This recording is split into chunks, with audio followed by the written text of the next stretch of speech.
Tuhan dari Gereja Aras Nasional yang sudah hadir, terima kasih banyak. Juga untuk ketua-ketua sinode atau utusan yang hadir, juga untuk gereja mitra kita dari Church of God Cleveland, Tennessee yang juga sudah hadir bersama dengan kita, dan hamba Tuhan dari luar negeri dan dari Sabang sampai Merauke. Kita bersyukur kita bisa menggunakan tempat ini untuk melakukan sinode Gereja Bethel Indonesia. Indonesia terdiri dari 17.000 pulau, 1.300 suku bangsa, 720 bahasa. Dan kita bersyukur karena di antara kita bisa berpakaian daerah. Ini baru pertama kali saya khotbah pakai baju daerah. Tapi asik juga saudara sekalian. Haleluya. Nah, saya akan membacakan Matius 28 ayat 19 dan 20.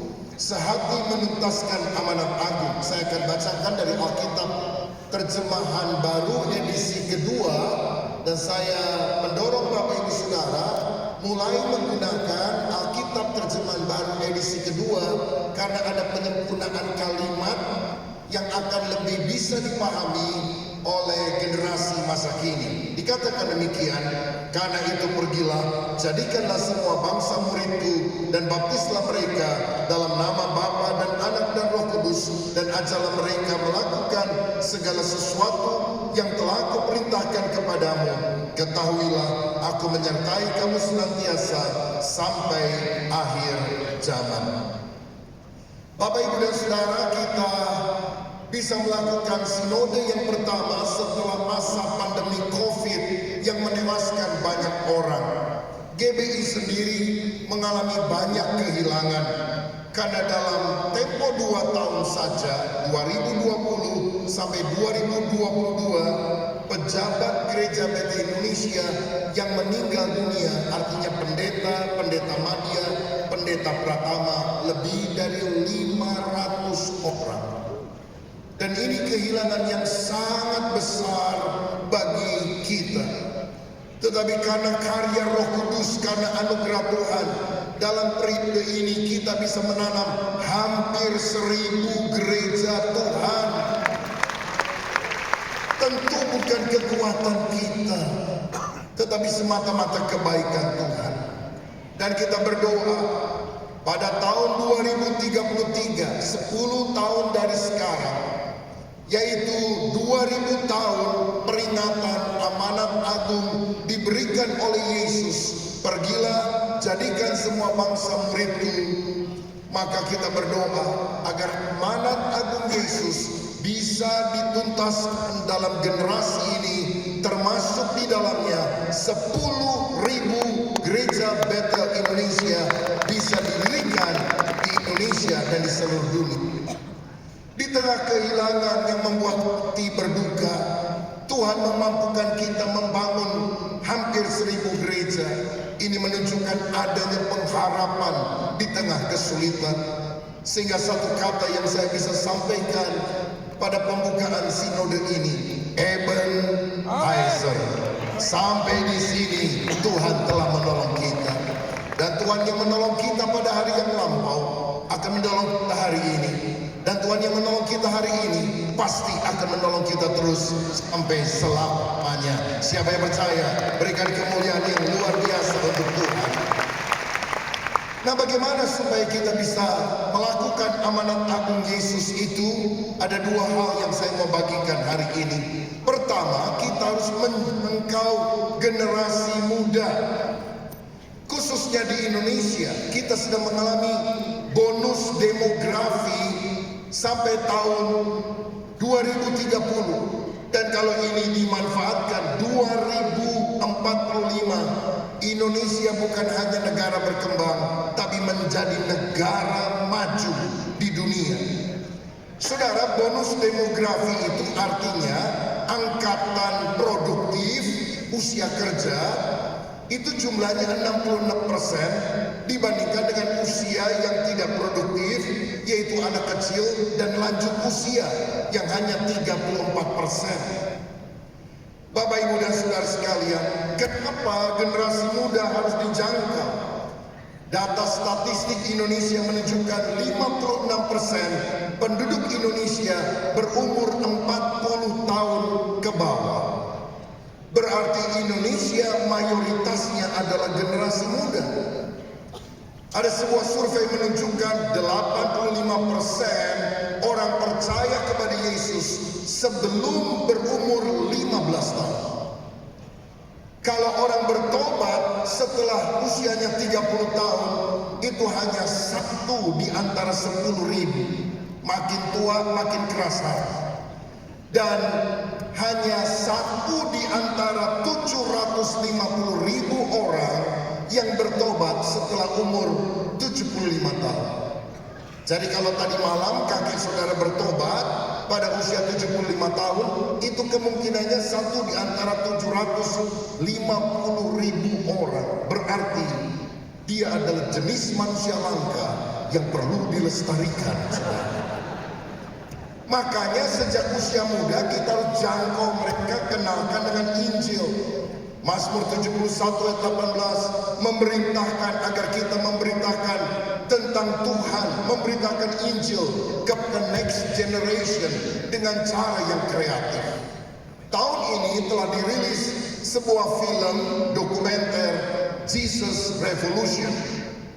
Dan ketika itu diedarkan khususnya di Amerika Serikat, tanggal 23 Juli yang lalu, jadi tepat 1 bulan sebelum hari ini, hampir 4.500 orang dibaptis di California karena mereka menerima Yesus sebagai Tuhan dan Juru Selamat. Ini memecahkan rekor yang dicatat di dalam Kisah Para Rasul. Pada 1 hari 3.000 orang bertobat. Bulan lalu pada 1 hari 4.500 orang dibaptis. Kenapa? Karena untuk generasi muda tidak cukup hanya ibadah dan khotbah di gereja saja, tapi mesti ada cara kreatif, misalnya dengan film Jesus Revolution atau dengan cara yang lain supaya mereka mengenal Yesus. Kami pun saudara sedang membangun gereja, museum kisah-kisah Alkitab modern dan drama musikal rohani di Kota Bandung, sehingga orang-orang muda, anak-anak kecil bisa melihat the whole Bible, seluruh kisah Alkitab disajikan kepada mereka melalui sarana edutainment, education and entertainment, sehingga orang bisa melihat tentang kisah Bahtera Nuh, Abraham dan Ishak. Ada film visualisasi Bible story, teknologi 3D, 5D, sehingga kita yakin dunia ini ada karena creation, karena diciptakan oleh Tuhan, bukan karena evolution. Kita juga membuat foto booth supaya nanti orang-orang bisa berfoto bersama di sana. Dan saya percaya sarana ini ketika selesai akan membuat banyak orang, baik yang sudah percaya Yesus dari berbagai denominasi dan khususnya yang belum mengenal Tuhan, yang belum punya biblical worldview, dia bisa melihat kisah Alkitab yang ditunjukkan secara kreatif kepada mereka. Silakan klik bagian media, ada videonya. Construction of the Journey project has finally begun.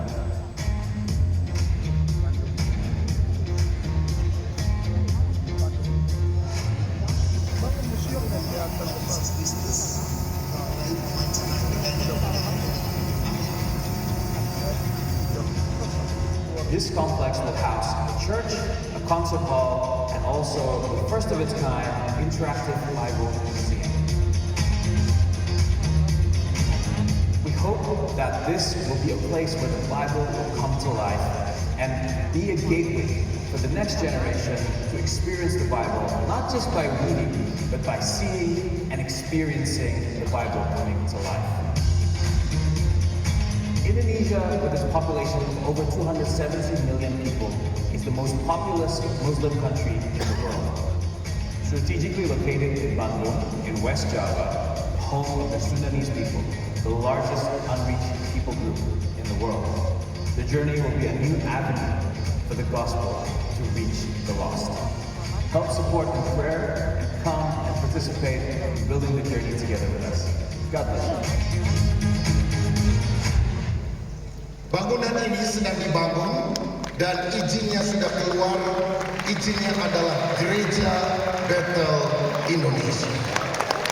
Sehingga GBI bisa menjadi berkat bagi bangsa ini dan bangsa-bangsa. Kita juga rindu bersama dengan tubuh Kristus yang lain, kita menuai bersama. Karena itu di dalam sidang MPR kita juga sudah sepakat mensupport acara Youth Revival.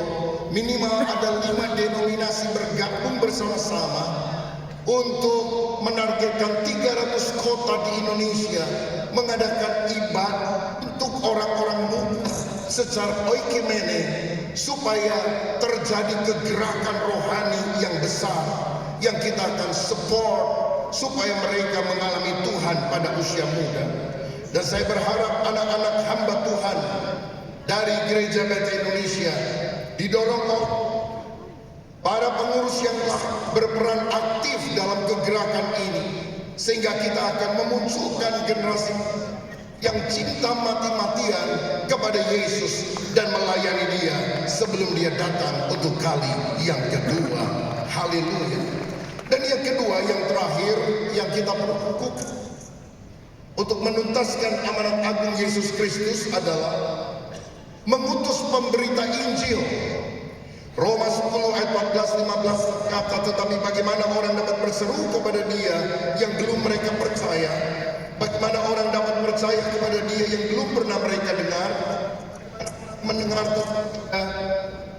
jika tidak ada yang memberitakannya? Dan bagaimana orang dapat memberitakannya jika tidak diutus? Seperti ada tertulis, alangkah menyenangkan kedatangan mereka yang membawa kabar baik. Saudara sekalian, kita harus mengutus para pemberita Injil dan penanam gereja baru. Kalau saya bicara soal penanaman gereja, yang utamanya bukan membangun gedung gereja. Yang utamanya adalah membina orang-orang yang belum percaya menjadi percaya. Di mana? Di rumah-rumah. Tanam kelompok-kelompok sel. Baru kalau sudah kelompok selnya maju, 10 orang. Buat di rumah yang lain 10 orang. Buat di rumah yang lain 10 orang, 30 orang, 50 orang. Gabung, baru dibuat gereja baru. Kita juga harus mengirim misionaris ke berbagai negara dunia. Saudara lihat data ini, tahun 1982% orang Kristen itu ada di belahan utara bumi. 82% itu orang bule dalam tanda kutip. Hanya 18% yang berada di bagian selatan bumi. Kalau boleh pakai istilah populer, non bule, bulenya 82%, non bulenya 18%. Tapi tahun 2020 33% itu berada di selatan. Jadi yang bulenya cuma 33%, yang non bulenya 67%. Dan 59% penduduk dunia tinggal di Asia. Pada orang Kristennya hanya 8,2%. Saya percaya dari besarnya jumlah timbul tanggung jawab. Kalau dulu misionaris dari barat harus datang ke timur untuk menginjili orang-orang termasuk Indonesia karena mayoritas yang Kristen dari sana. Ini waktunya orang-orang dari timur, dari selatan bangkit untuk memberitakan Injil kepada bangsa-bangsa. Dulu kita adalah negara yang menerima misionaris, pelayanan yang luar biasa. Kita sangat bersyukur karena mereka diutus oleh Tuhan. Tapi sekarang waktunya Indonesia mesti bangkit menjadi negara pengutus misionaris ke seluruh dunia. Misi dari barat telah turun secara drastis. Misi Korea Selatan berkembang di mana-mana. Tapi saya mau beritahu sejak tahun 1996 itu juga telah menurun sampai sekarang. Sehingga 1 tahun yang lalu lebih kurang ada 100 orang Korea kalau saya tidak salah mengadakan sebuah seminar tentang misi. Saya juga diundang menjadi salah satu pembicara, dan di akhir pertemuan ketua dari mereka bertemu dengan saya dan dia berkata, kami ingin menyerahkan tongkat estafet supaya misionaris bukan hanya dari Korea Selatan, tapi misionaris akan bangkit dari Indonesia. Siapa yang rindu dari jemaat kita, dari gereja kita, muncul misionaris kepada bangsa-bangsa? Itulah amanat agung Yesus yang merupakan tugas kita sekalian. Jangkau generasi muda bagi Kristus dan utus pemberita Injil ke seluruh Indonesia dan juga ke bangsa-bangsa. Tuhan Yesus memberkati. Shalom. Shalom.